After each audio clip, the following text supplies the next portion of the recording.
Assalamualaikum warahmatullahi wabarakatuh. Sekarang Ibu akan menjelaskan materi tentang fungsi komposisi. Materi ini sudah Ibu berikan pada pertemuan sebelumnya. Ya, kalau kita mendengar istilah komposisi pasti kita teringat akan komposisi bahan makanan yang ada di bungkus makanan. Jadi komposisinya itu adalah bahan-bahan dalam membuat makanan itu, ya. Contoh penerapan konsep fungsi komposisi. Nah, sini Ibu ambil terbentuknya garam. Kita tahu bahwa garam itu berasal dari air laut, karena air laut itu memang asin ya. Nah, jadi butuh komposisi air laut yang pas untuk dijadikan garam. Jadi air biasa kenapa tidak bisa? Karena komposisinya tidak bisa membentuk garam. Nah, setelah itu air laut dialirkan ke tambak-tambak pembentukan garam. Nah, seperti gambar ini ya. Jadi di sini dialirkan air laut. Nah, syaratnya tanahnya tidak menyerap air ya. Jadi menampung air. Nah, kemudian setelah bantuan terik matahari, maka timbullah butir-butir garam. Setelah airnya menguap, maka siap untuk dipanen dan terbentuklah garam yang bisa digunakan untuk memasak makanan menjadi lebih enak. Dan ingat, dalam memasak makanan juga butuh komposisi yang pas. Jangan terlalu banyak, juga jangan terlalu sedikit. Nah, inilah contoh penerapan fungsi komposisi dalam kehidupan sehari-hari. Dan masih banyak lagi contoh yang lain, ya. Nah, bagaimana kalau kita bawa ke bidang matematika? Nah, A di sini anggotanya X, kemudian kita fungsikan ke F, jadi hasilnya adalah Fx. Kemudian dilanjutkan lagi oleh G, sehingga diperoleh Gx. Nah, apabila kita gabungkan dua fungsi ini, maka akan terbentuk fungsi baru yaitu H. Jadi, terbentuklah G komposisi F dan biasa disebut G bundaran F.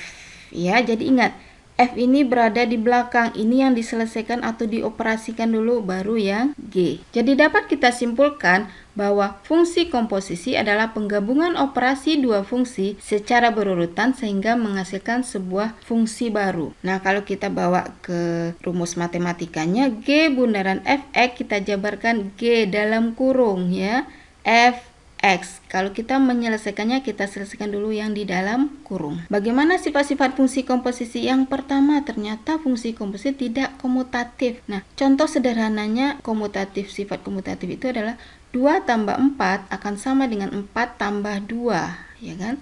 Jadi 2 bagi 4 tidak sama dengan 4 bagi 2. Nah, ini berlaku sifat komutatif kalau pembagian tidak. Nah, pada fungsi komposisi itu tidak komutatif, ya, tidak berlaku. Sifat yang kedua adalah sifat asosiatif. Ternyata fungsi komposisi berlaku sifat asosiatif. Nah, secara sederhananya A dalam kurung B tambah C ini akan sama dengan A tambah B dikurung kali C. Nah, ini adalah sifat asosiatif. Nah, yang ketiga elemen identitas. Contohnya 2 kali 1 akan sama dengan 1 kali 2, sama dengan 2. Jadi pada fungsi komposisi berlaku elemen identitas. Untuk lebih jelasnya perhatikan contoh soal berikut. Contoh soal nomor 1. Ya, diketahui Fx sama dengan 2x kurang 1, Gx sama dengan 3x tambah 7. Kita selesaikan. Nah, ingat, F bundaran Gx kita jabarkan menjadi F dalam kurung Gx sama dengan F. Masukkan dulu Gx yang di dalam kurung. Ambil Gx-nya 3x tambah 7 masuk ke dalam kurung. Kemudian masukkan lagi ke fungsi F. Fungsi F adalah 2x kurang 1, berarti 2 dalam kurung x ganti dengan 3x tambah 7. Kurang 1 dari mana? Dari soal. Ya, jangan lupa kurang satunya. Kemudian kalikanlah ke dalam kurung. 2 kali 3x 6x, 2 kali 7 14, kurang 1. Jadi hasilnya adalah 6x tambah 13. Apabila ditanyakan F bundaran G dari min 1, tinggal ganti X dengan min 1. Jadi 6 kali min 1 tambah 13. Jadi hasilnya adalah 7. Nah, ini contoh soal nomor 2 juga mirip ya. Cuma di sini ada unsur kuadrat. Nah, kita hati-hati dalam menguadratkan. Ini juga sama. Kalau ditanyanya F-5, tinggal ganti. Ambil Fx sama dengan X kurang 4. Jadi F-5 sama dengan tinggal ganti X-nya dengan min 5. Jadi min 5 kurang 4.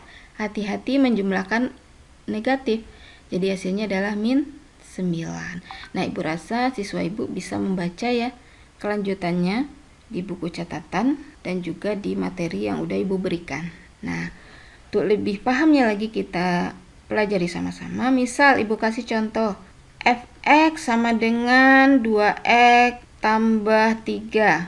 Kemudian Gx sama dengan 6 kurang 3x. Nah, tentukanlah F bundaran Gx. Nah, kita selesaikan sama-sama. F bundaran Gx kita jabarkan menjadi F dalam kurung Gx. Ya, ingat masukkan yang di dalam kurung dulu. Gx berarti 6 kurang 3x. Kemudian masukkan lagi ke fungsi f, yaitu 2x tambah 3. Jadi tuliskan 2-nya kali x ganti dengan 6 kurang 3x. Dan jangan lupa tambah 3 ya, karena soalnya tambah 3. Kalikan ke dalam kurung, 2 kali 6 12, 2 kali min 3x min 6x tambah 3. Jadi hasilnya min 6x tambah 15.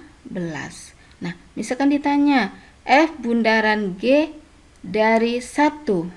Tinggal ganti min 6 kali 1 tambah 15. Jadi min 6 tambah 15 sama dengan 9. Nah, silakan kerjakan 3 latihan ini sebagai tugas untuk hari ini dan kirim tugasnya di Google Classroom. Terima kasih. Wassalamualaikum warahmatullahi wabarakatuh.